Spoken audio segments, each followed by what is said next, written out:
উত্তম সুচিত্রার পর দুই বাংলার সবচেয়ে জনপ্রিয় জুটির নামের তালিকায় প্রসেনজিৎ ঋতুর নামটিই আসে, কিন্তু টানা ১৪ বছর তাঁদের একসাথে পর্দায় দেখা যায়নি।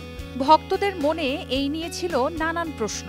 কেউ কেউ বলতেন মান অভিমানের কারণেই একসাথে কাজ করছেন না, আর কেউ ভাবতেন হয়তো অন্য কোনো কারণ আছে। টানা ১৪ বছর পর প্রাক্তন সিনেমায় যখন দুইজনকে একসাথে দেখা গেল, সামাজিক যোগাযোগ মাধ্যম সহ সবখানেই শুরু হয়েছিল তোলপাড়। ভক্তরা আবারও ফিরে পেলেন পছন্দের এই জুটিকে। দৃষ্টিকোণ প্রাক্তন নিয়ে আবার ফিরে আসা। এরপর এই জুটি নিজেদের ৫০তম সিনেমায় চুক্তিবদ্ধ হয়েছেন অযোগ্য সিনেমাটি দিয়ে। এত সিনেমার মাঝে প্রেমে পড়াটাও খুব স্বাভাবিক ঘটনা হতেই পারে, তাই তো ভক্তরা প্রায় গুঞ্জন তোলেন হিট জুটির প্রেমের সম্পর্ক নিয়েও।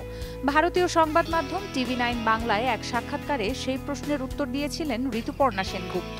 ঋতুপর্ণা প্রসেনজিৎ সত্যি প্রেম করতেন কিনা প্রশ্নের উত্তরে ঋতুপর্ণা বলেন, লোকে তো তাই মনে করত, তবে আমি বলবো ২৪ ঘন্টা একটা মানুষের সঙ্গে থাকলে, কাজ করলে একটা ভালোবাসা, নির্ভরতা তৈরি হবেই। তবে কি এই ভালোবাসা প্রেম নয়? এই উত্তর আমি দেব না, এটি রহস্যই থাক। মানুষ উত্তর খুঁজে বেড়াক যুগ যুগ ধরে।